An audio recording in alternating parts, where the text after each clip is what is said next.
I was taken there by a girlfriend as a tourist about 1966. She took me in and I wandered in onto the stage, and it just struck me, this is the most famous place in Hollywood, isn't it? And I just thought, we'll never play here.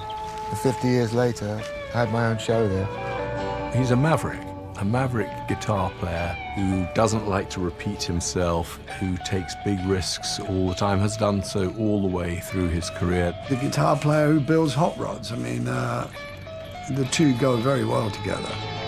There's been a lot of wake-up calls for me watching Jeff and listening to Jeff play and working with Jeff.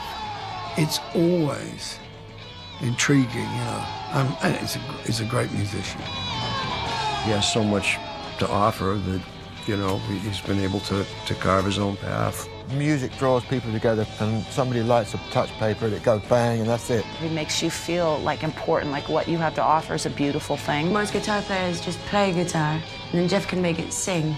Jeff has got effects up the yin-yang when he's recorded, but live, he brings it to a different level. Part of Jeff's mystique is that he likes being mysterious. He's a bit of an unsung hero to the masses.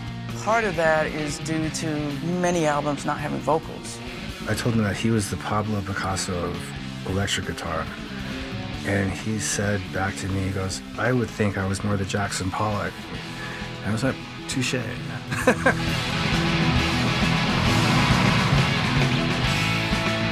It's so instinctive and it's so exciting to be around because you just don't know what's going to happen next. This is not paint by numbers. This is the muse.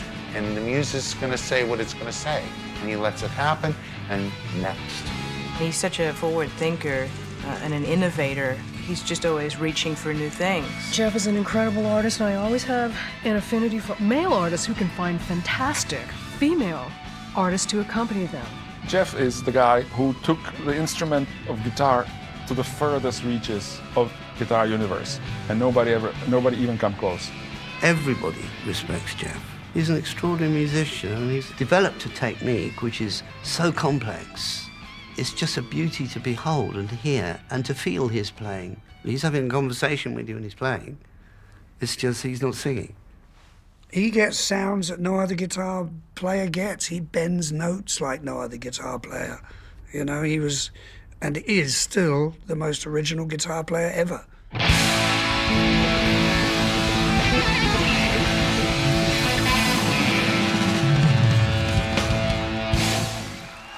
My mum played the piano, so being in close proximity to her, music was always around. She was either playing the piano or sticking me in the living room with the radio, so there'd be whatever was on at the time.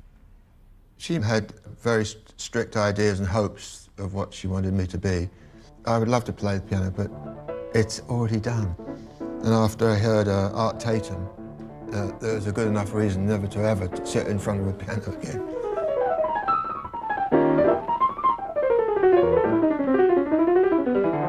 I just thought there's no place for another pianist. I didn't feel that was my destiny. Whereas guitar, I didn't have to think about it. I wouldn't have cared if it had been the worst waste of my life. I'd still want to be alone with it and just pour my feelings into it. It responds so readily to touch.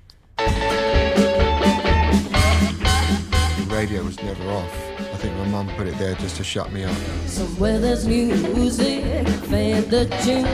Somewhere there's heaven, how high the moon. There is no moon above, love is far away too, till it comes true. And the Les Paul influence was because some program or other had How High the Moon, and every time it came on for the radio, I would run to the kitchen and say, Mum, what's this? She said, oh, I've read about that guy, he's just a box of tricks. As a phony, I went, this is interesting. Electric guitar, phony, you know, to a kid, it's intriguing. She said, well, it was revealed that he can't play that fast, it's all sped up. And I said, well, I like the sound he's making. It doesn't matter if it's sped up. I was interested in the guitar solos on the records my sister was playing. Hound Dog, for example, I mean, you know, and Rock Around the Clock. This was heaven. And I started to analyze sound in great detail. You know, Eddie Crocken had a slap echo. Cliff Gallup had a slap echo.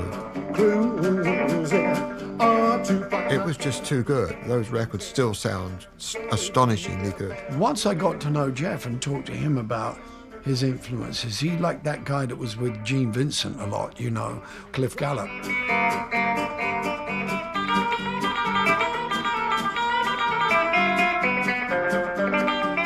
My sister went to the Sutton Granada and saw this film, and she said, you have to see it. It's just the most amazing Technicolor film of everything you like, everything we like. And I went with some friends to see Vincent and the Blue Caps in colour. It was life-changing. That is the best rock and roll film ever made.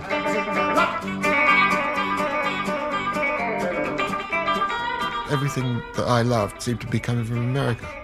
The cars, the music, I couldn't see any way of ever getting there. I'm talking about no money at all. My sister that came in one day from school and threw this piece of paper with a phone number on it. Here's the number of a geek at school who's got a weird-looking guitar like yours. And she agreed to take this bus ride over to Epsom, where we knocked on the door, and this fresh-faced little kid answered the door, and he invited us in. Well, they came round to my house. I was living at home, of course, with my parents, and Jeff came in, and he had a homemade guitar, and I also had a homemade guitar there as well, and we just sort of clicked immediately. And it was like two brothers, you know, almost. You know, it was just a joyous thing to find somebody else who had this common interest. He'd come round and we'd sort of hang out and I'd play records to him. He had equipment. He had a tape recorder and all the goodies, and a great record collection, mouth-watering collection. I had such an eclectic mix of records even as a teenager. It was a great adventure, finding other people who might know a different chord to you, or finding a record shop where they were importing, say, VJ records, as opposed to the Chicago movement of the 50s, the blues movement, as opposed to all the chess catalogue. And there was lots of pilgrimages involved, and all of those guitarists from that point, we all learnt from records. So we used to sit there listening and go back over the solo, never mind the song, never mind the singer. What the hell is that going on, you know? How is this sounding like a ricochet effect?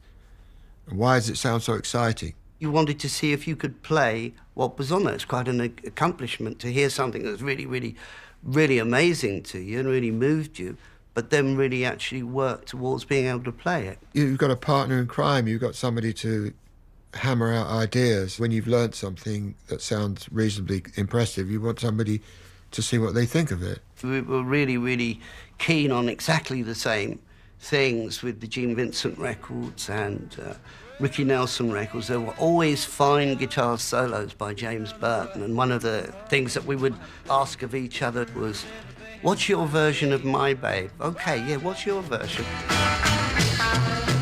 That seemed to be a sort of a communal ground between most guitarists around that time to see how well other guys could cut this solo.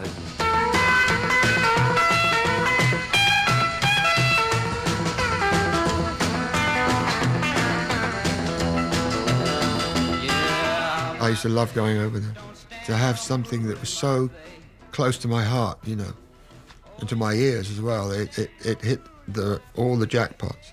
It seemed like everybody was coming out of art school in the 50s, when rock and roll first started to reach out from America to here. It was a great way of escaping any form of work, I think, you know, any form of day job. I did love it. I mean, I did love the fact that there was a place you could go and draw and learn, you know, the basics of art. I had 2 years of great fun there. But the music took over because midweek there was a gig in a town not far from where I lived. And that kept me going, just that one gig. And then 2 gigs a week came in and so on. And unfortunately, I had to bail before the end of the course. Music was our hobby. And then we ended up being professionals. When the Yardbirds came about, then Eric was the force to be reckoned with. They had Eric, so why did they want me? I don't understand that. They were looking for hit records, and we weren't making any music of that nature. His name was used as a replacement. They were telling me in a way that I wasn't that vital to the organisation. So I went to see him. He was with the Tridents, because I wanted to see, was he really as good as they made out? And he had all these sound effects going on. And I thought, my God, I'm gone. I'm long gone. I actually thought about retiring then because I thought, I'm in the wrong business, you know. But seeing Jeff, I thought, well, they're onto a good thing.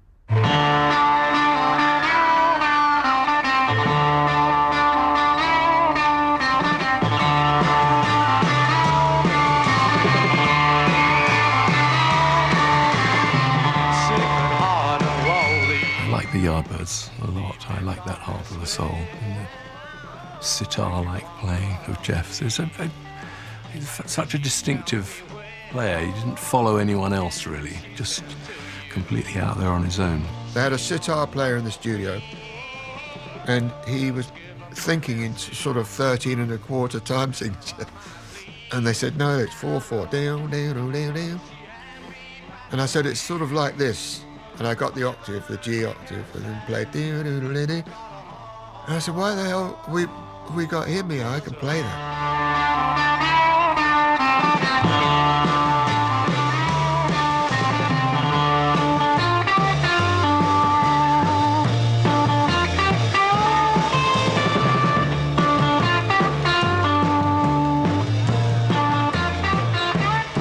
I think he was a hard rock pioneer from day one. He was doing stuff that didn't exist, except for him. When I first heard the Yardbirds, when I heard Jeff's playing, it was noticeably different, even then to my young years.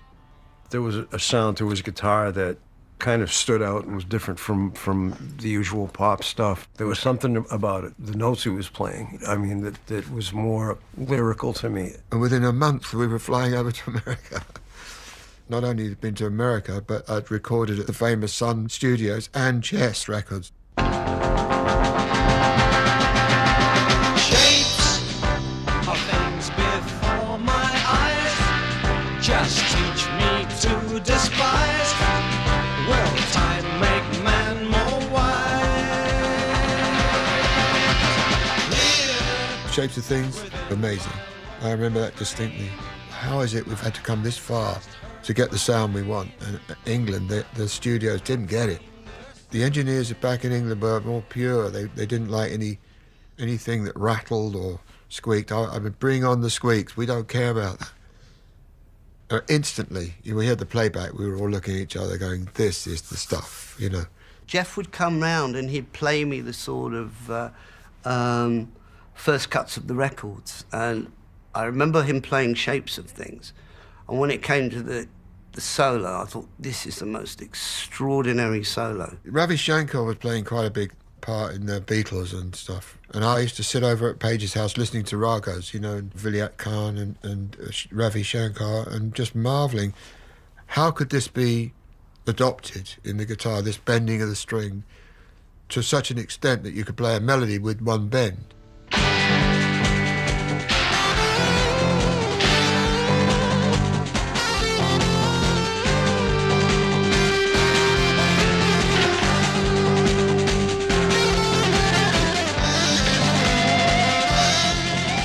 Work that Jeff did in the Yardbirds was paramount importance to guitar-based groups because he had an incredible ear and he set an amazing standard, and also that his technique was extraordinary as well.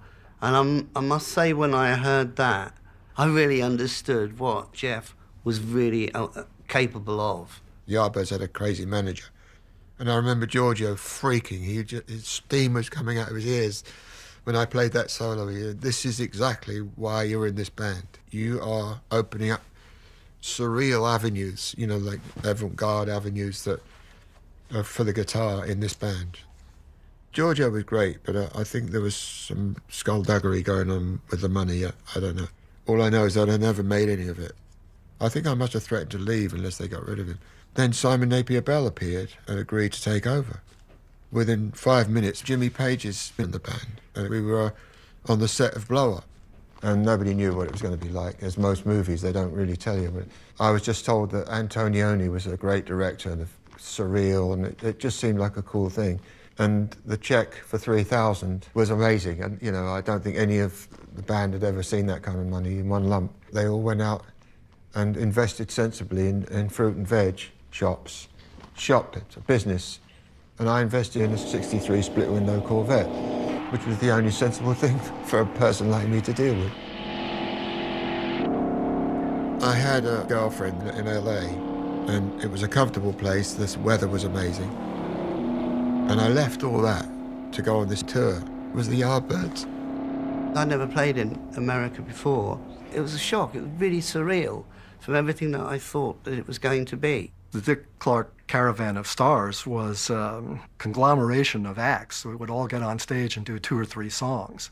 They would tour in buses. You know, you had to be a real trooper. I mean, they would go out on the road and do 60 dates in 60 days.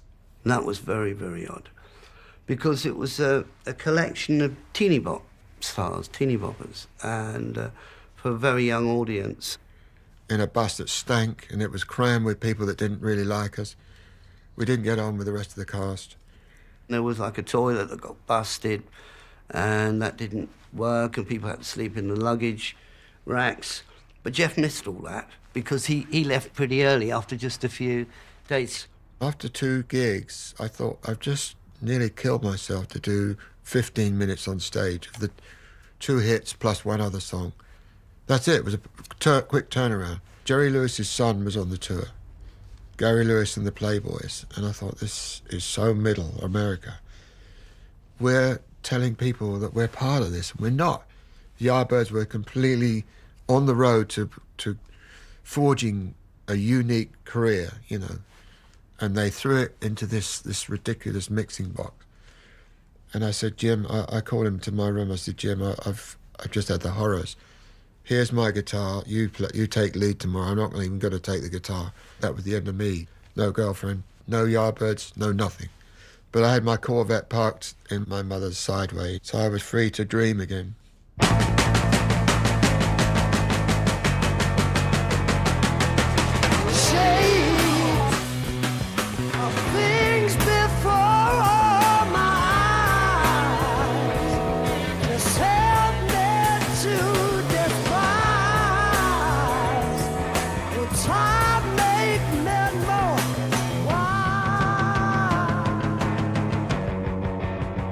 Jeff and I met up at the Sheffield Mojo when I was doing the circuit up and down the motorway in my first group, the Birds.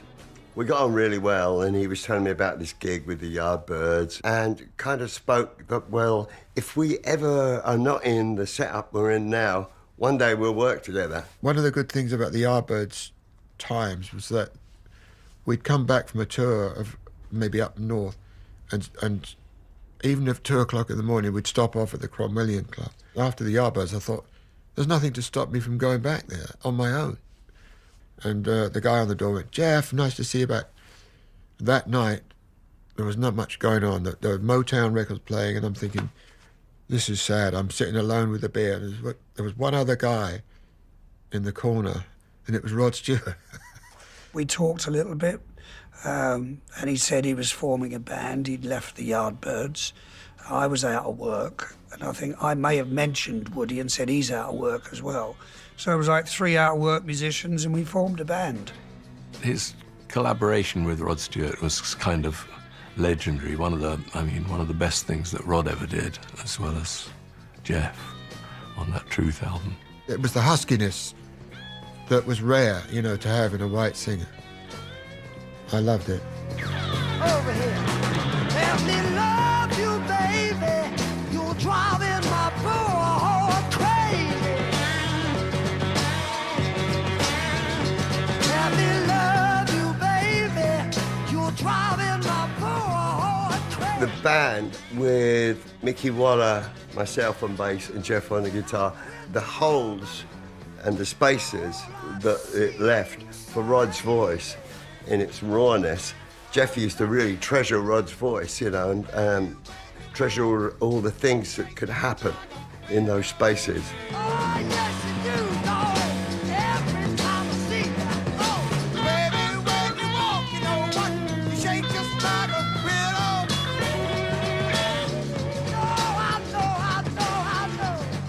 He believed in me, he really did. He wanted a proper singer in his band. He had a voice that was so the vital instrument within the band that you didn't need a rhythm guitar. Jeff's virtuoso performances tied up with Rod's blues-type vocals on that album that was absolutely a seminal album. Truth has like Rock by Plimsoll on it. It's got, I think it's Superstitious. It's really my favorite Jeff Beck stylistically, you know? It's more sort of in-your-face rock and roll. Jeff didn't just want to play what Muddy Waters had played and Howling Wolf. He wanted to take it more Chicago-ish and more electric and just take it out of that basic idiom that it's in, you know, and electrify it, make it more arrangements. Even though the songs are 12-bar blues, we arranged the songs to sound more interesting. Right, let's go. Oh, look, you just play it. I don't want to sing it in unison, I can sing it in harmony, can't I, mate? Well, sing it however you want. But stop me, I'll try something on this first few chords. If it sounds sus, stop me, right? Make your voice nearly in the background. Mickey Most, he didn't want to know about Rod at all.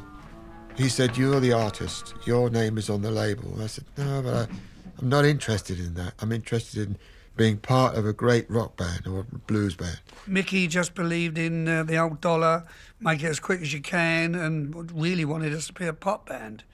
You know, much to our dismay, because that's not what we want to do. He didn't see any point in having me, really. He wanted Jeff to sing. You're everywhere and nowhere, baby. That's where you're at. Going down a bumpy hillside in your hippie hat. Why was he such a reluctant pop star? I guess that just wasn't really what he ever wanted to do. Don't know how that song came about. Some sort of pressure, if you like, from Mickey Most to try and come up with a hit. But I think he very, very quickly realised that that wasn't ever going to be what he wanted to do. Absolutely his prerogative. But it's given lots of other people an enormous amount of pleasure. Much more pleasure than it ever gave him. It was like being asked to wear a pink frock and walk on top of a bus down Oxford Street. It was framing me with this embarrassing pop song that wasn't me, but over the years I've become warm to it because it makes people feel happy. Jeff, I believe, asked Mickey if I could sing Hi Ho Silver Lining, but Mickey said no. So but you can hear me yodeling in the background on the chorus.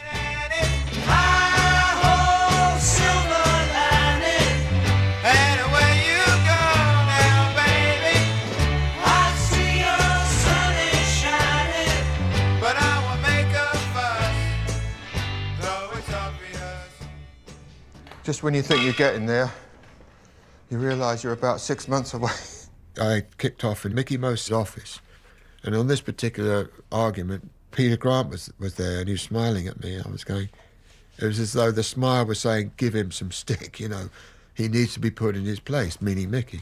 Shortly after that, he must have had a word with Mickey and said, look, Jeff was in the Yardbirds. He already opened the door in America for himself to go back with a band. There's an underground scene over there. Steppenwolf was happening. FM radio was happening. There were venues, and there was press, and there were radio stations, and, you know, you could build an act by coming and touring. So this was mind-boggling. I remember when Woody and I drove across the Brooklyn Bridge in the back of a limo with Peter Grant, the manager. I mean, it was just heaven. Here we are. But it was a 5-month tour. It was hard work, but it was great fun. When we went to America, we opened at Fillmore East. Talk about jumping the deep end. And that's the famous night when Rod wouldn't come on stage, he hid. That was the night I hid behind the amps. Absolutely true story, because I thought, I'm in America, New York, and I'm trying to sound like a black singer, and there's going to be loads of black people out there, and they'll throw things at me. Phony, fake. But lo and behold, I came out, and there was all loads of hippies, you know. And it was the start of a wonderful, wonderful career. We stormed the place. We blew the dead off the stage. Robert Sheldon from the New York Times gave us a write-up. Peter Grant rang me at 7 in the morning. He said, have you read the review? I went, oh, I don't want to hear it. He said, no, it's amazing. He read it to me. about the Pinter play, the interaction of... And I sort of read it, and I thought, right, what do we do now? We had it reproduced and sent ahead. We had it sent to all the places on the way to the West Coast. So by the time we got to the Fillmore West, we'd already broken the ground, broken into the American scene, which was fantastic. We all decided to try and write songs, and Ronnie and I sat around his mum's council flat for hours and hours with a blank piece of paper until we got a bottle of wine out and we finished that. You know, then we were able to write a song called Plinth. I've woken up on mornings such as this and thought exactly the same as I'm thinking now. Every night for a year I've slept alone. My cold, damp room looks worse than me. I got a fear of death that creeps on every night.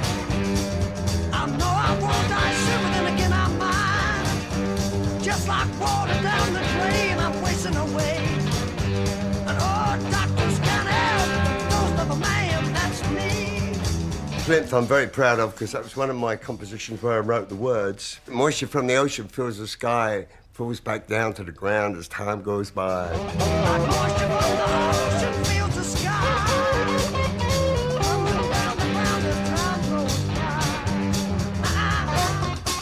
I was very proud of my bass sound and the whole thing with the drums and the guitar and Rod's soulful singing, you know, and Nicky's piano playing. It was a magic combination. It was an honour to be in the band, to be quite honest with you, along with, you know, Mickey Waller and Nicky Hopkins and Ronnie Wood. It was a great band. If you think about how long ago that was and what an impact they must have had at the time. You know, he's so unique and original. Truth and Beck really stood out, sort of benchmark rock and roll records. Definitely big statements for the time. The sounds of those records are definitely, I still use them as touchstones for you know, even what I do today, because nothing sounds like those records. And I was lucky enough to see them live 2 or 3 times, and it was really exciting. And you never knew if he was going to show up or not. I mean, some of the stories about quitting in the middle of a tour, I mean, that's like, you know, that's pretty heavy, you know, but that's Jeff.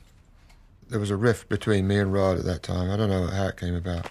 It casts a bit of doubt, you know, like, I didn't want to bank too much on the next tour in case it didn't happen. I saw this big festival looming up on the calendar, and I was nervous about it. I thought we're not ready for that, you know.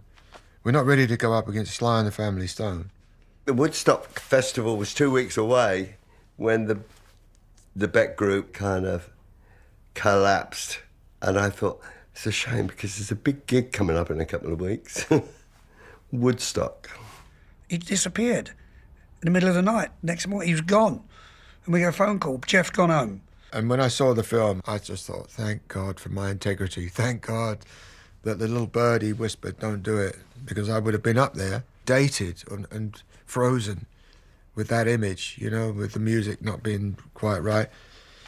I did the right thing. He could have explained it to us, and that would have made sense. But I do agree, I'm glad we didn't do it. Once again, I'm, you know, back to my mum's house again. He's not particularly wrapped up in his success. Just as soon not discuss music and the guitar, rather talk about the movies that he likes and, you know, certainly his cars. My gran used to take me to the cinema, and she took me to see a posh film, but the supporting film was Hot Rod Gang. She just freaked out and said, oh, this is not suitable, because the word gang was in it. And she said, right, we're leaving. Let's go out of the cinema and come back when the main feature starts. I clung onto the seat. The opening sequence shows these 2 hot rods racing one another on opposite sides of the street. Totally cool. And I was smitten right away. For a B movie, I mean, it was pretty nonsensical. I still watch it from time to time, as it was such a massive impact. Come on, Johnny, let's go. Hot rods has always been his passion from when he was really, really young. And then he started building them. The way that he puts it most of the time, you know, music and guitar is his job, and that's his, You know, that's his pastime when he gets back home off tour.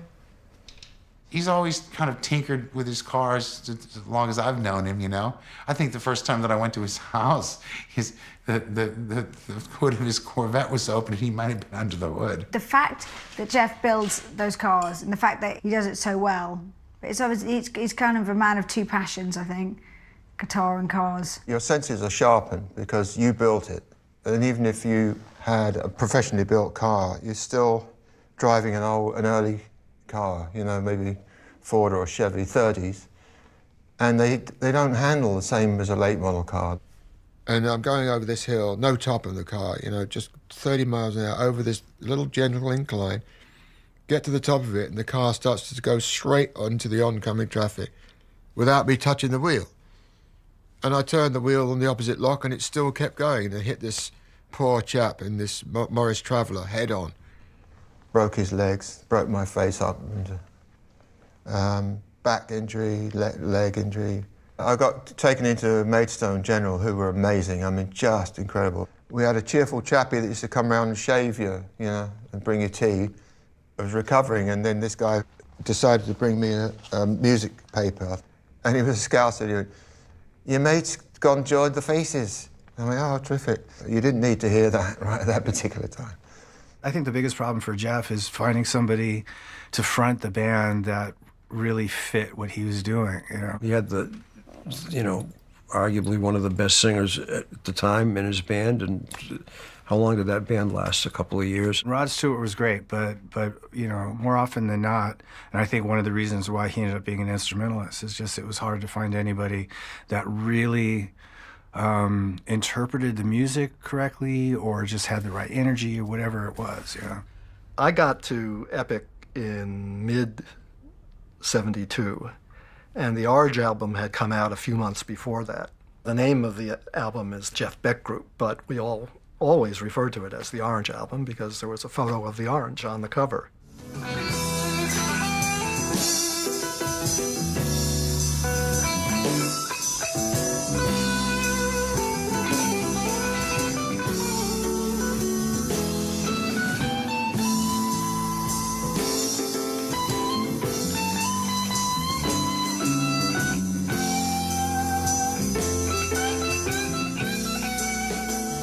I started looking around for players that could really, like drummers, that I was always focused on drummers. They are the life of the band. They are the driving force.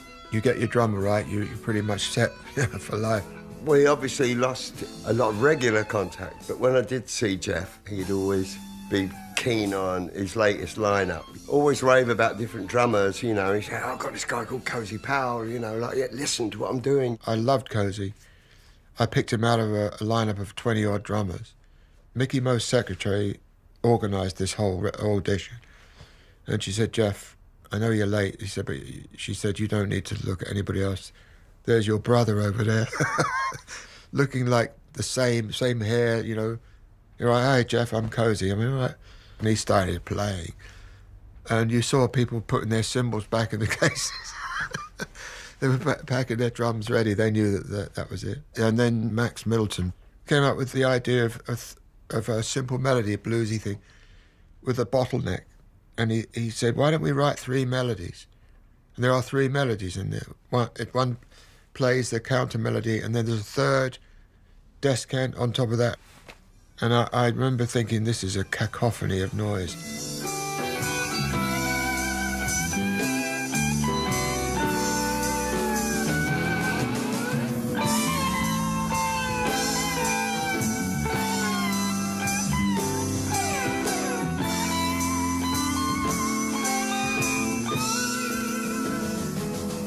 Steve Croppo came there. He said, "Man, this is really amazing," because I was doing these parts individually and dubbing on, and I wasn't hearing the blend. I was only doing them individually, because if I'd heard guitar number 1, I would not have been able to play against it. And when I went up and heard all 3 put together, you know, it was let's buy Max a round of drinks for that one. I think there's no question that Definitely Maybe led the way to Blow by Blow. With a detour, with Jeff, there's always a detour. I'm looking for another pure love in my life. Well, I've always liked playing on other people's records and not being named. I mean, that thing where Stevie calls out Jeff on Looking for Another Pure Love. Do it, Jeff.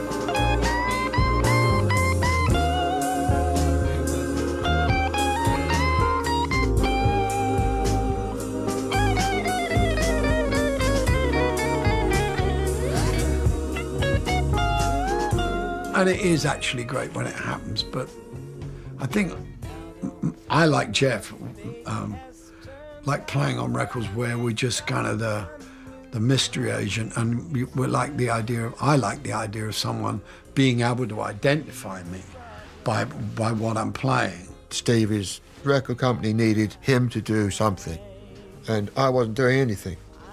And Epic said, what if we got you in the studio with Stevie? Couldn't wait for this to happen. So the deal was I was to play a couple of tracks on Stevie's album, Talking Book, and then he'd write me a couple of tracks, one of which was Superstition. He said, what about we write a song, we get a song with superstitions that you know about, that the Americans maybe not know about. And I said, well, we don't walk under ladders for bad luck. And I said, if you dropped a mirror, that would be 7 years better. I started playing the drums in a break. He'd gone out for lunch and he'd come back and he was clapping along to my rhythm. I said, Steve, it's not, I'm not a drummer. He goes, yeah, you are now. Don't stop. And he just grabbed the clavinet and started playing that vamp. And I'm thinking, Christ, I'm playing drums to Stevie Wonder. It was pretty cool, just a simple thing that I could play. And then he went, okay, I'll lay the track down, because I was messing up with fills and stuff. And he came and sat at the same kit and played exactly what I was playing, but better. And he made space for a 5-chord or a turnaround all right away. And then he went straight in and put bass line on. That was it. When that bass line came on, the whole studio turned upside down. Then he went and put the lyrics on, rough lyrics, and that was how that song was made. 7 years of bad love, you got things in your past. When you believe in things that you don't understand, then you suffer. Depression is the way. Just do your thing, son.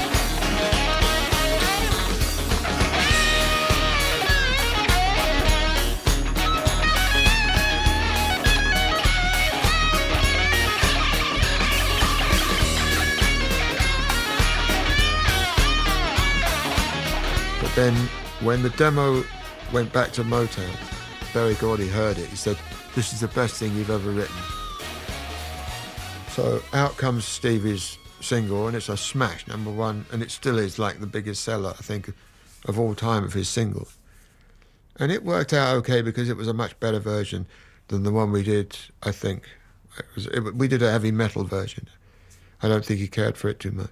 When I heard Stevie Wonder's version of that song, that's the definitive version of that song, nobody should ever cover it, just leave it alone, otherwise it'll just sound like a bar band butchering it. Not so with Jeff Beck, not so. And when Beck, Bogert, and Apsey, recorded it, it stood on its own like another entity again. And they were great. I mean, they were just incredibly exciting to play with. I'd seen the Fudge 3-4 times, they blew me away. It's pretty powerful.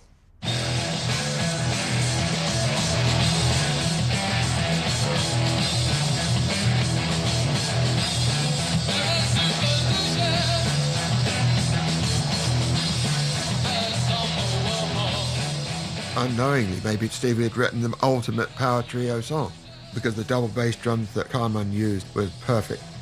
Timmy's busy bass playing, with that riff. What more could be? They sang as well, so we got 2 singers, bass player and a drummer. Good morning, it's over.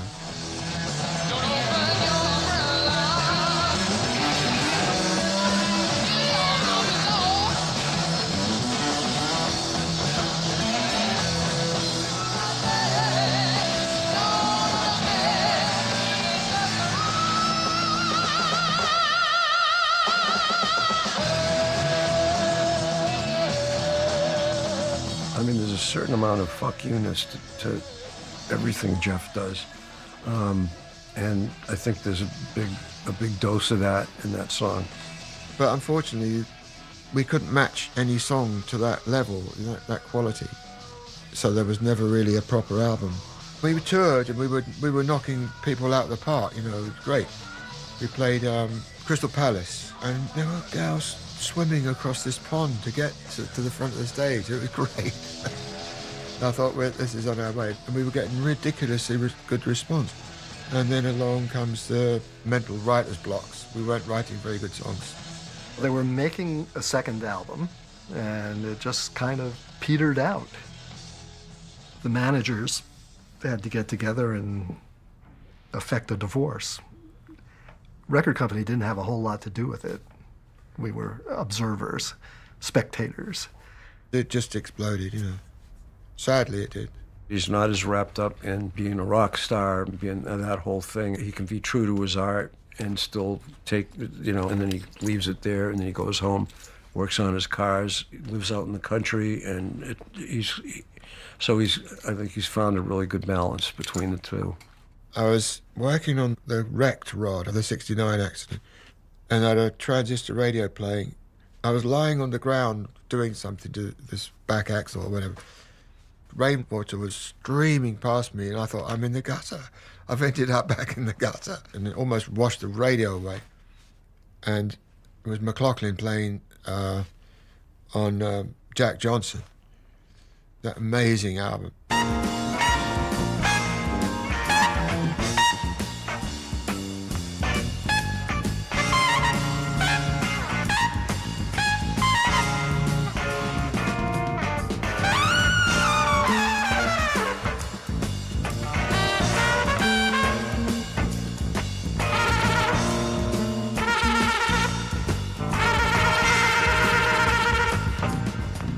Miles, I mean, please. It's a wonderful thing. And then you hear McLaughlin going in there. And it was a moment where I just went in, stopped work, went in there, made a cup of tea, continued listening. And that was it. I just thought, there's a door open now. This is what I want to do. It's more focused on guitar only, and it negates the necessity for a vocalist. There's no point in going around the world trying to find another Rod Stewart.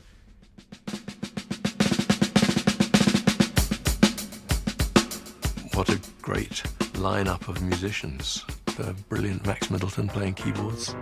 Richard Bailey and Phil Chen on drums and bass. And produced by George Martin at Air Studios.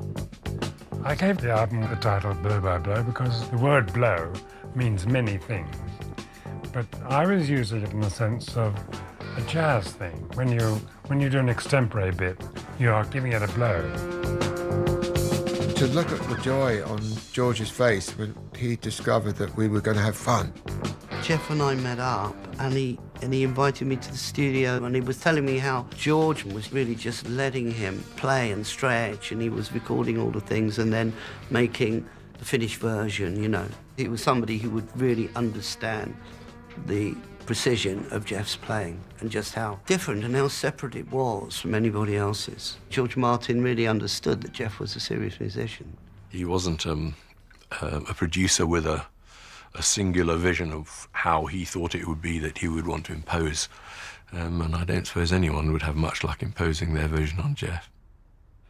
Well, Jeff could be temperamental, but never a big problem. I mean, if he felt frustrated because he wouldn't be getting what he wanted, sometimes he would get very upset, and in fact he did fling his guitar right across the studio at one point. But people are temperamental, that's right, they can blow off steam. As long as they don't throw it at me, I'm all right.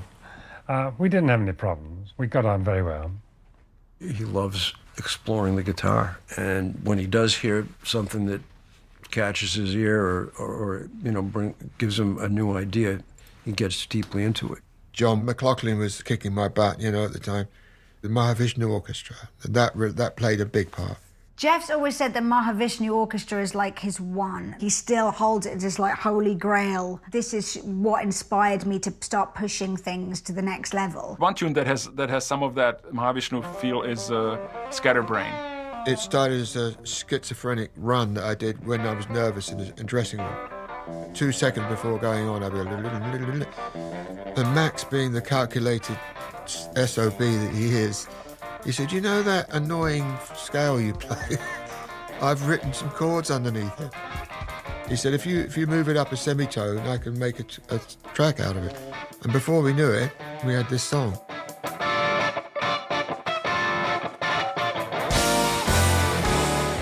Yeah, that's a really, it's a chop buster, that song.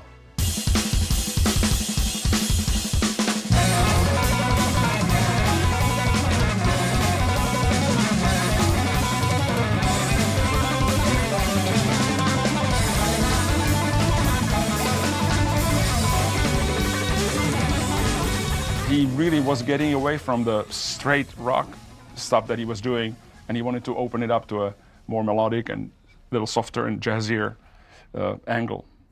George loved it, and he started putting the string arrangements to it. Just bare bones creativity on the spot.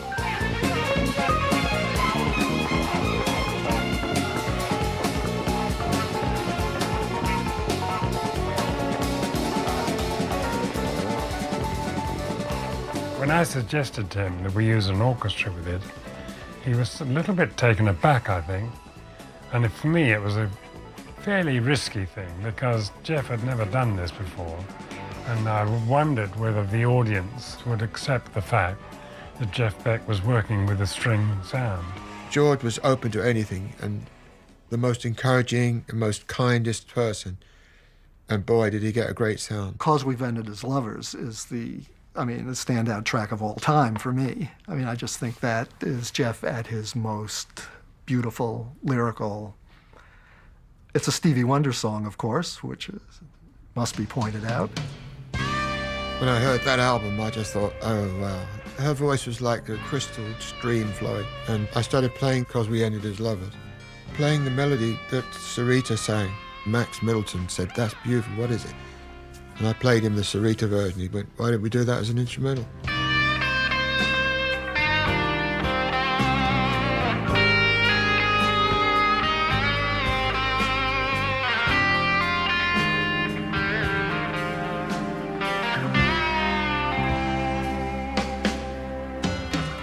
Jeff's an amazing person because he can get the most incredible sounds out of an electric guitar. Even after he's flung it across the studio, he will still pick it up, wiggle it a bit, and make great sounds. And he uses the guitar as his voice. He sings with his guitar. And I don't know any other guitar player like it.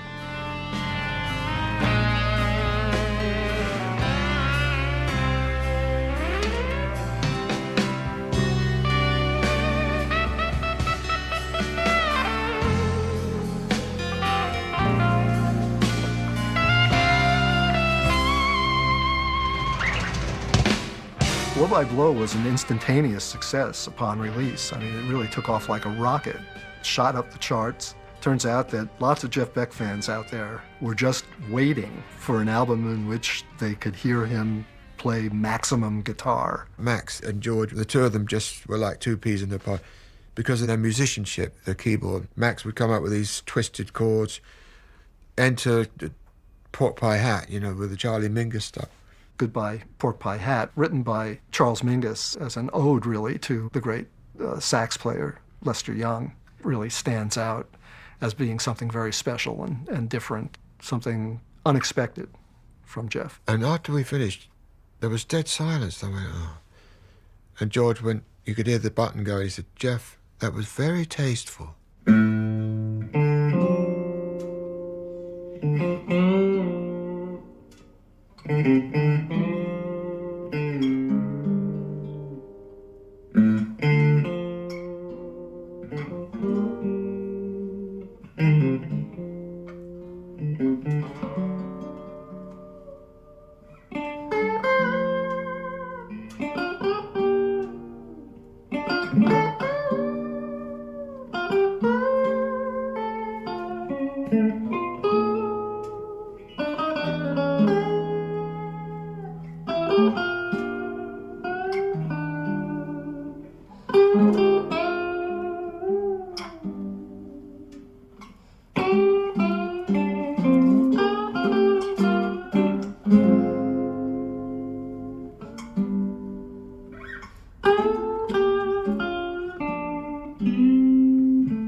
day, I tell people, boy, if you want to learn guitar, there's all the scales and arpeggios and all this stuff, but you need to learn 2 solos, and they're both relatively easy to learn because they're slow. Goodbye Pork Pie Hat on Wired and 'Cause We Ended as Lovers. Because that's where the feel is.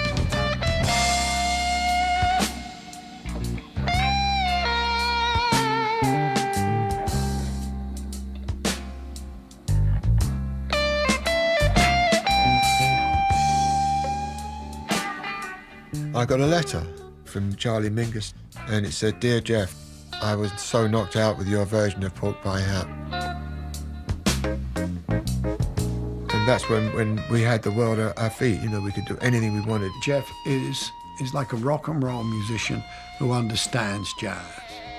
So that's a very rare animal. We went to see Mahavishnu Orchestra in Zurich. We were playing in the same week, so we ended up being at a party in the same hotel.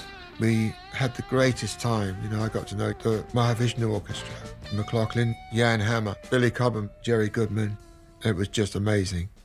And I ended up, you know, really getting, you know, great contact and talking because we really had very much in common. And Jan knew me, you know. I said, he said, "Of course I know you, the Yardbirds, I know all the stuff." So this is the great bonding session that took place. This was before Wired. He was pretty much finished. I think he had some rough mixes. The album was virtually done but not finished. George Martin had to leave. He was committed to do an album by America. George left, and without the finishing touches being applied to the album. There were still some overdubs, certainly some mixing. So I had to say goodbye to George. Jan was interested in that I would fly over there and watch this magician do his stuff on this record. And I just did quick mixes of this, and basically all those mixes ended up being the masters for the album. So more than half of the album was mixed here. And then also we did one tune from scratch, which was called Blue Wind. And he said, "Play this riff." The two notes, down, down, and I said, "Oh, come on, Jan. This is kiddie stuff, you know." He went, "Trust me." And I didn't like it at all.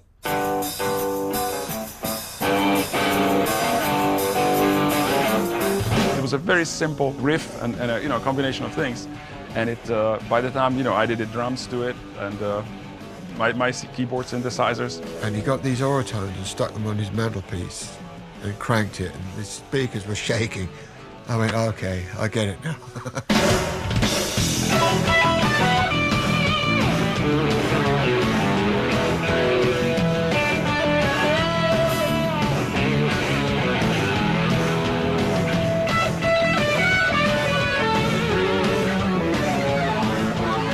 It gave a great platform for solos, and it was all about, you know, embellishing and showing off and taking flight with your solos.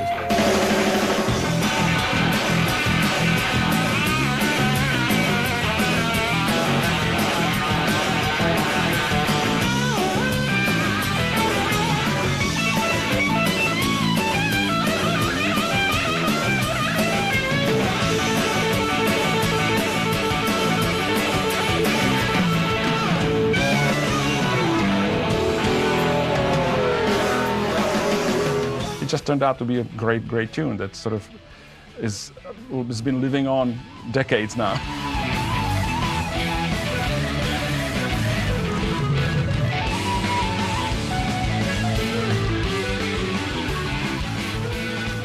It was incredible to play with Jan Hammer, with Jeff Beck at the Hollywood Bowl. Jeff had always talked about Jan before. Jeff loves Jan. Obviously, they have a great, and vice versa, they have a great relationship. I'm sitting there and I'm looking at both of them and, you know, watching them interact, and you can see, you know, the years of friendship and mutual respect and adoration that they have for one another.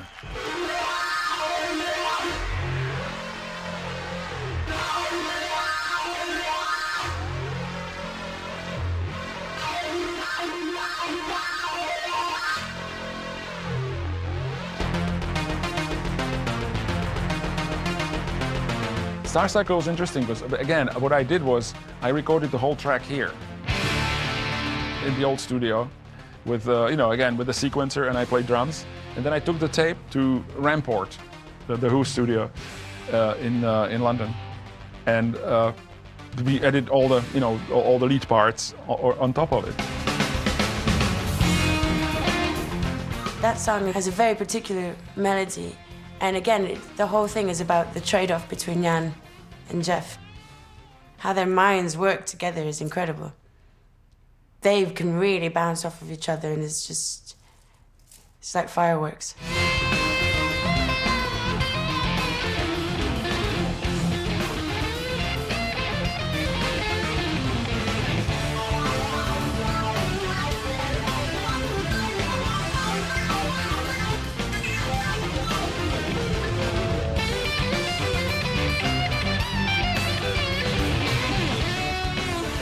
He's just inspired, by whatever the dynamic is that's on the stage. That's what he's looking for. He's looking for inspiration, a reason to strike, that string and pull, make that next sound. That's the reason I always love playing with him, because it's gonna be so fresh. And he's gonna pull something out of his sleeve that you say, how did you do that? You think that guitar is so limited, and people sometimes even demonstrate how limited guitar is by playing, basically a couple of riffs, and that's the whole career. Jeff is opened it up to so many areas that it's really hard to keep up. I came back to Epic in 1980 after the There and Back album, during which time I failed to convince Jeff to do even one album for Epic. Years had gone by, and I didn't want to go along with that. The 80s, push-button music and all that. I certainly visited Jeff at his home. He was the most gracious host, showed me his cars in the garage, which he, was spending a significant amount of his time working on, very happily. There was no place for me, so I just buried myself in my workshop. And it got to the point where I think they forgot I was even on Epic label.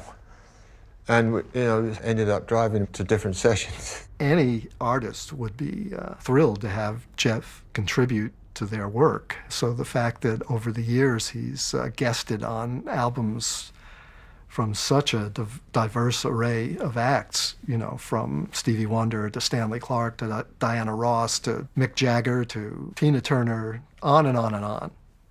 And I loved guesting with him. I loved every minute of that, He's kind of guided his career the way he wanted.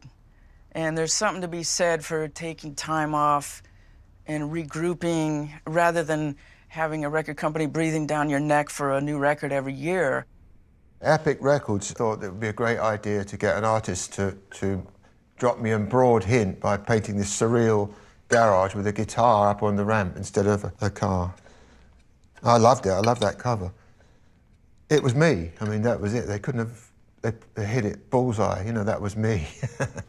Without a doubt, Guitar Shop, I think, was a real return to form. And that was their jolt. I put my back into the album with Tony Hybis and Terry Bozzio. The results were really groundbreaking in a way for a three-piece to put out so much power. It was a power trio with keyboards instead of bass. His approach is super, super rhythmic. So in order for that to work, you have to have a backline that gets it. I think Terry Bozzio had a lot to do with that. He's worked with amazingly great drummers, So, I mean, I've stood in some tall company.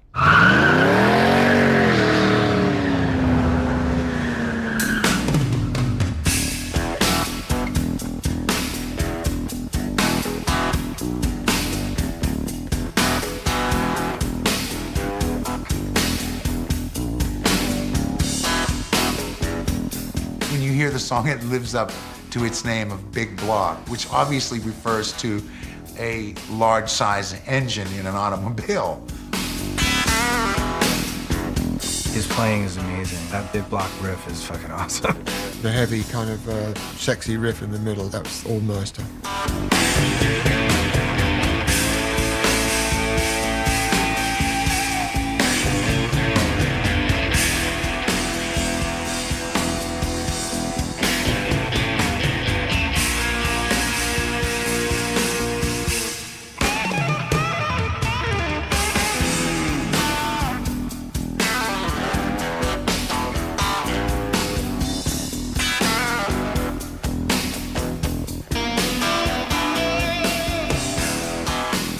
Big Block is great. What a classic. What a classic. Powerhouse tune. That's a pure example, I think, of a lot of power and energy that's in Jeff's show. It's full of aggression and spirit. And it's got a nasty, nasty overtone to it.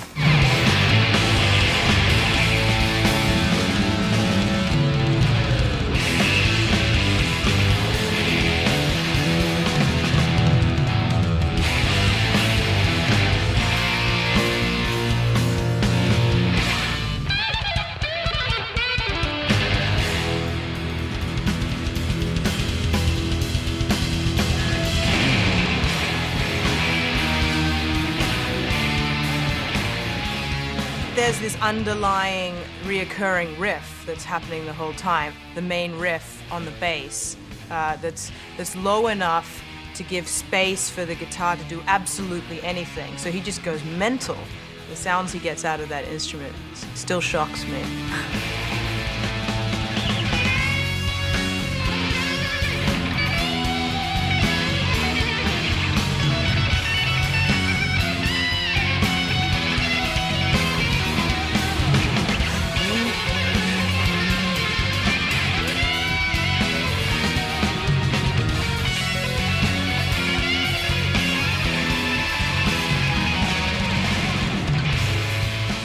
So definite, and he so definitely sounds like he knows where he's going and exactly what he wants to do, and he's going to execute it perfectly. It's always got melody, but it's also got great attack and sort of aggressive fire to it. Brilliant.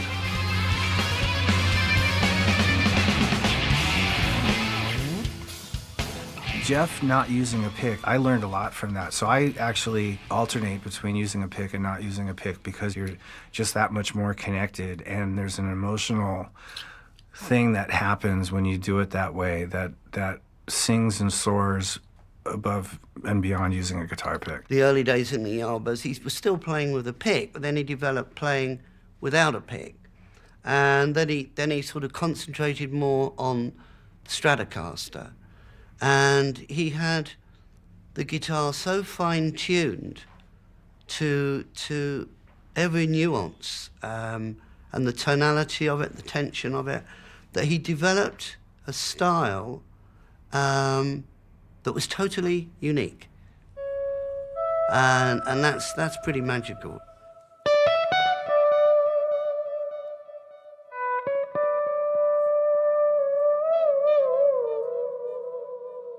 Where Were You basically is impossible. It's just an impossible tune. It's that song where he plays the melody with harmonics. He's got such a sensitive ear to know exactly when things are in pitch. The way he has his strat set up for whammy bar stuff is quite extraordinary. His playing whole melodies on harmonics which are pulled through 2 or 3 tones in perfect pitch all the time. And believe me, I've tried it. It's he makes it sound easy.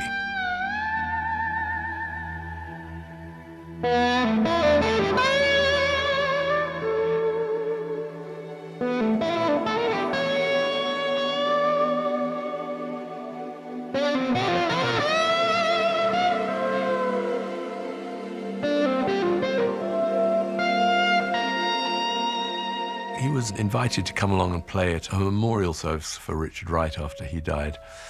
I mean, Rick loved that track. Rick often said that he was his favourite guitar player, much to my chagrin. He came and played it live, and it was just like the record and perfect. Just to know that piece which I wrote reached people, that was just very satisfying. And Elton told me that he and Freddie Mercury used to sit and listen to it. I went, all right. It's amazing, isn't it? That some idea ends up on a record, and then people's lives are affected some way. Jeff's always tried to, challenge what the stereotype of guitar playing is, or the stereotype of music, or just find new ways of, expressing his take on what's happening on music right now, whether it's collaborating with different people or, finding new sounds. Or he's always got something in his mind that he wants to do and change. He will listen to everything. I mean, he will intake anything from Ornette Coleman to the Spice Girls and anything in between, and is able to filter it into something usable. Me and Jennifer got on quite well, doing this crazy stuff. I've always got a Beck sound system in the car, and Nadia started up.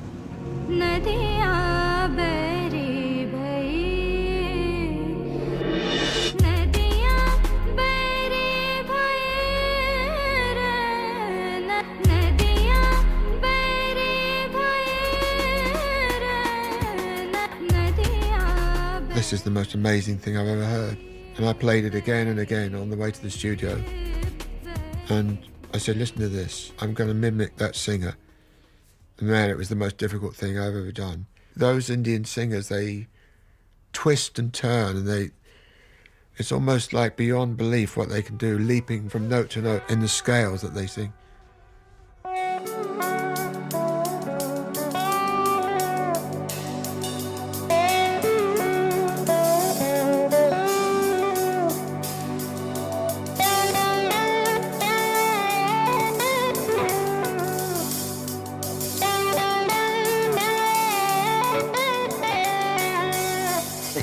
Vocals are very hard to emulate. There's such subtle nuances and little tiny bends. I actually made him loops of each little chunk of melody and looped it maybe 10 or 15 times so he could focus on just that, which I don't think he ever did before, to break it down so scientifically like that. But of course, he's gonna make it his own.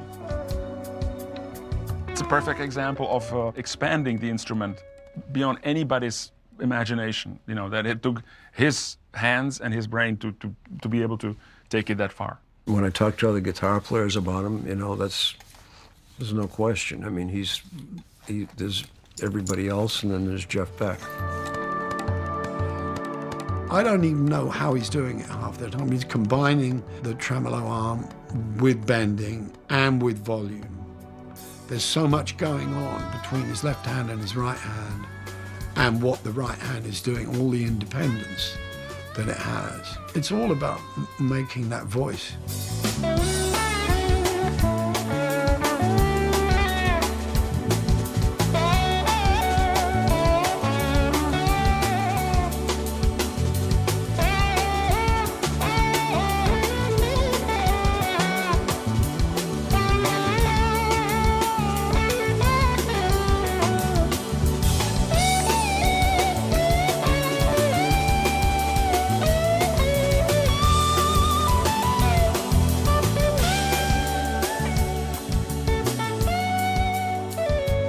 Playing 5 nights at Ronnie Scott's, I think Jeff always wanted to play at Ronnie's, The fact that we pulled that off was pretty amazing because it's just a little jazz club.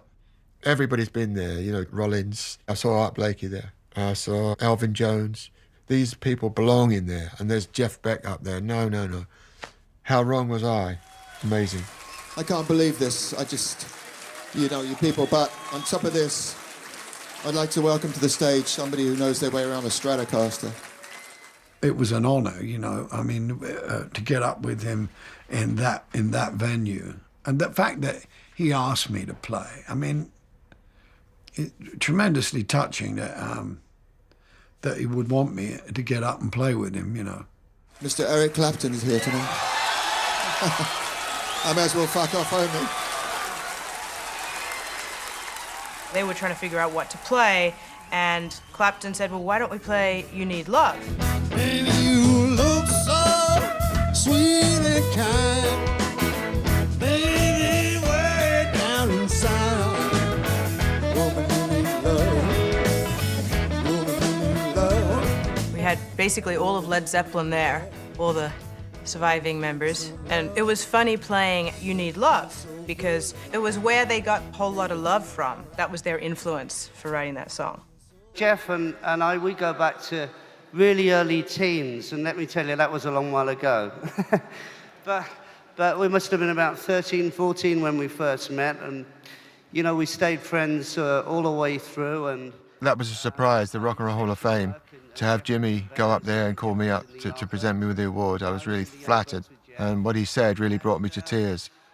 You'd sort of listen to Jeff along the way and you'd go, wow, he's getting really, really good, Jeff, you know. And you'd hear him a few years later and he'd just keep getting better and better and better. And he still has all the way through. And he leaves us mere mortals, believe me, you know, just wondering and having so much respect for him.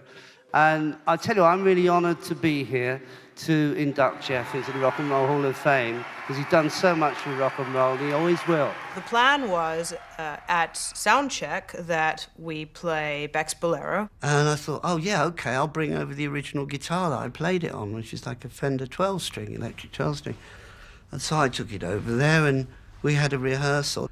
Somehow, I think me and Tal called up Jeff. And I said, you know, it's really a shame that we're not playing a Zeppelin song. I mean, we're going to play with Jimmy Page. And I got a phone call just before we were due to go. And he said, I've been having a chat with the band, and they thought it might be a good idea if we, instead of just doing Bolero, if we did Immigrant Song. And I said, oh yeah, well this is really going to be interesting, because we hadn't had a rehearsal. Right here, Jimmy. Page! The tech behind the stage apparently is like freaking out the sound guys. They're like, nobody knows what's going on. But the audience went berserk.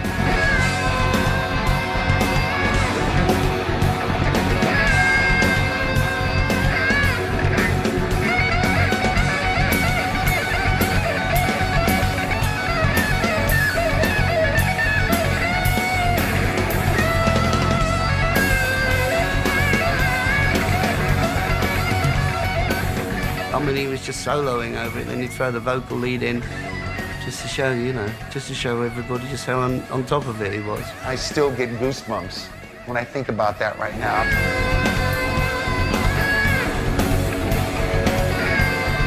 The band are having great fun doing this riff, and then we segue through into Bolero, and it's absolutely amazing.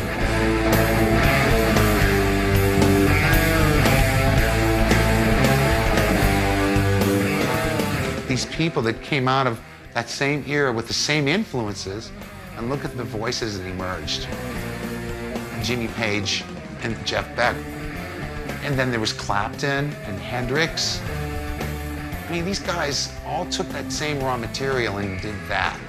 Just distinct, different branches. Every time I think of it, it's mind-numbing. And Jeff really is just totally a voice like no other. I love his big, vast swing, you know? He'll go from something so rocking and so aggressive down to something so tender and so sweet and everything in between. And it really is a perfect mirror on all the emotions of being a human being and being alive. Just kind of covers the gamut of human emotion.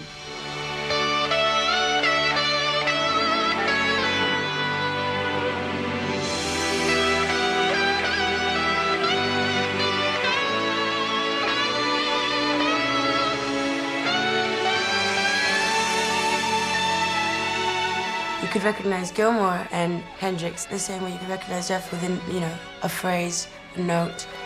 There wouldn't be icons of guitar playing if they didn't have their stamp. And that's what I think every aspiring guitarist, including myself, wants to achieve one day. So I think they're all unique, but Jeff's is, you know, a little bit more out there.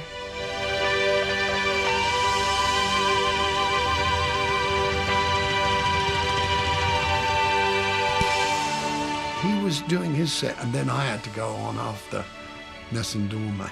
It was like, you must be kidding, man. This is a showstopper. I can't follow that.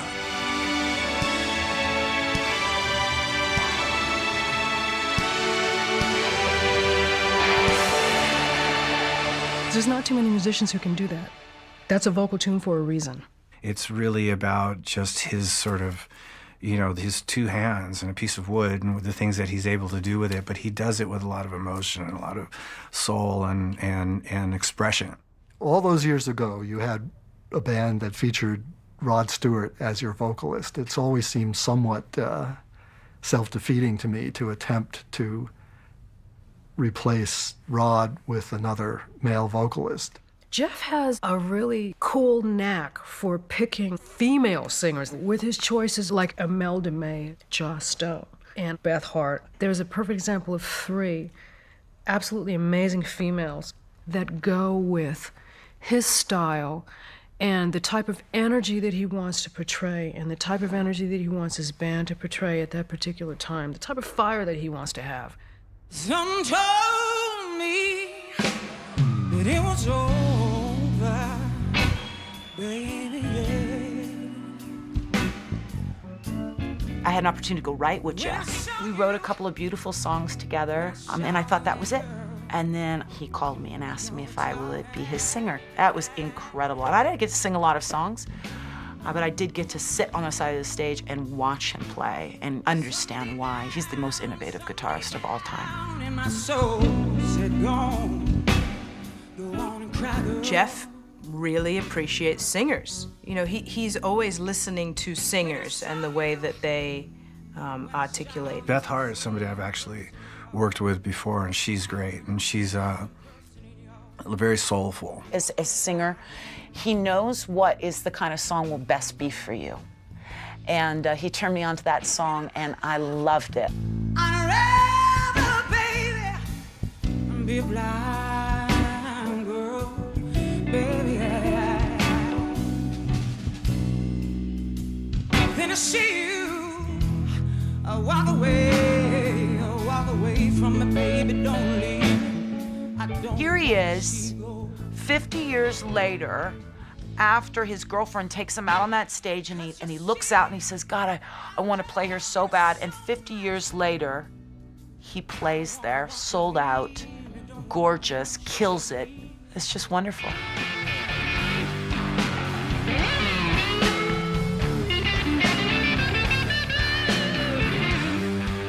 One of my favorite records that he's done is Loud Hailer, and that's, I mean, it's incredibly modern, and having a singer like that to work off of, he's chosen well. The revolution will be televised. You can watch it in HD. You can talk like a weekend warrior from the Satan settee.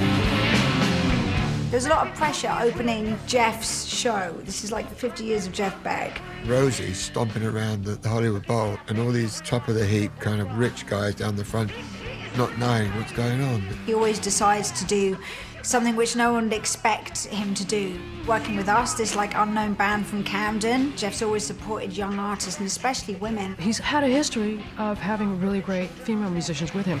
Female singers, guitar players, bass players. And not only the point of just the criteria of someone being a female, but somebody being female and very talented, and that get along great with him and his wife. What time do you call this? I met Jeff at Roger Taylor's birthday party. It was a funny encounter because it was like Roger said, here, come and meet Jeff. And then I turned around and realized who I was talking to. And I think the first thing I said to him was, oh, fuck, you're Jeff Beck. I've installed the engine in your absence, so that bit's now done. I was going to get you to... Who do you like? She said, oh, Albert Collins. Bing, light went on, and I thought, that's unusual to have a female young guitarist that likes Albert Collins. So then she said, well, if you want to see me play, you know, my band, I'm playing in this pub. So we go up there, totally blown away. He's always trying something new. The most recent album, Loud Hailer, is not like any album he's done before. He's collaborating with people who are, like himself, venturing forward into new musical territory. That'll keep you young. The whole point is that Jeff, still at his age, is trying to pioneer things and do things differently, not just playing the same stuff that he always plays. He's pushing it a bit, getting excited about new people and making new music. Looking back on it, it feels like fairyland, like it never, how the hell did that happen? Just sitting around a fireplace drinking Prosecco and writing music with a legend.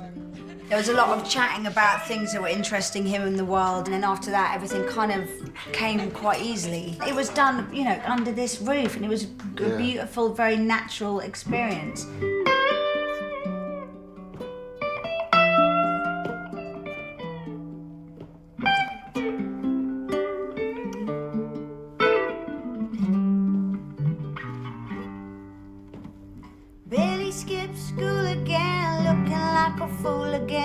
what a little waste for a taste of a big boy's life. I'm scared for the children. That was Carmen's chord sequence, I think, and then I came out with the little fills and stuff. I wasn't expecting that, the depth of that song. I love the sentiment behind Scared for the Children. Something that we all felt quite close to. This is the end of the age of the innocent. One more game before they I play the least amount of notes that actually mean something, I suppose. If there was any game plan, that would be it, really. I mean, the chords are so nice. Just sit on the chord and do it. I mean, that's what I do.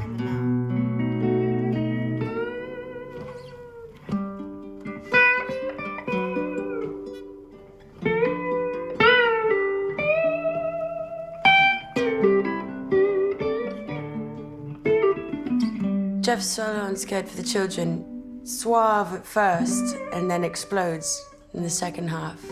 You know, that hint to Jimi Hendrix kind of like quote. The best time is on a really nice sounding stage, live. You know, really pour it on.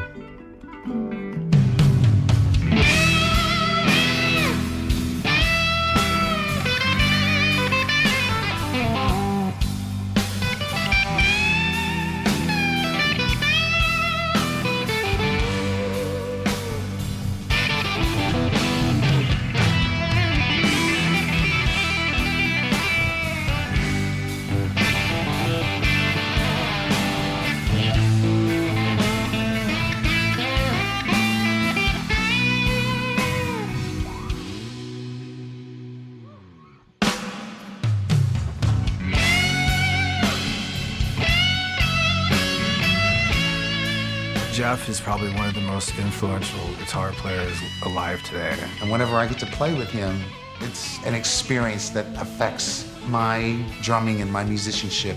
He makes me play better. Every time I see him, his averages are so high, but every performance is one place where he is transcendent. And I go, oh, okay, you know, I better go home and pick that guitar up again. He's just naturally interested in making music, and he has enough faith in his music to know that all that stuff about the business just doesn't matter. To have the attitude that he has where he's always ready for something new and he doesn't know it all, even though he does. I think that's magical. There's a difference between playing music and being music. And that's how he is set apart, because he is music. Jeff seems to embody the sound that he produces. And I've watched him take someone else's guitar who was just playing a moment before, pick it up with no effects, no nothing, and start playing. And the sound of that same instrument is just completely different. This is unique talent. There's unique musical sensibility, vocabulary, inspiration, and willingness to take risks, jumping off cliffs, you know, and that all shows up in his music.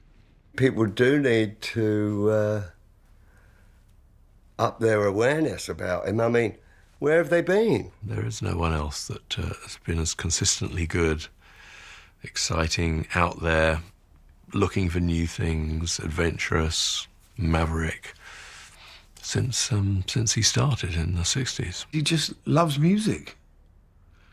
I think if you stop wanting to play, if you're not inspired by what you hear, then you might as well sit at home by the fire and watch TV. But obviously, he's still got something left to say. I haven't given up hope, Jeff. You know, the voice, the guitar. Well, the good thing about guitarists is that everyone's got their own character playing. You know, that's something that which we all do understand. But we could be talking for hours and hours and years, decades and decades. But the most important thing, the thing that you can't actually put into words, is what you actually hear in that music. And that is the key to all of this, of Jeff's playing and why Jeff is so brilliant. Because it's what he manages to convey with his guitar. So, and that has to be heard to be believed. I always keep a guitar in nearly every place in the house to remind me that I should be doing that. And the guitar is always a constant challenge. Every time I pick it up, I pretend that I've just started playing, and it seems to work.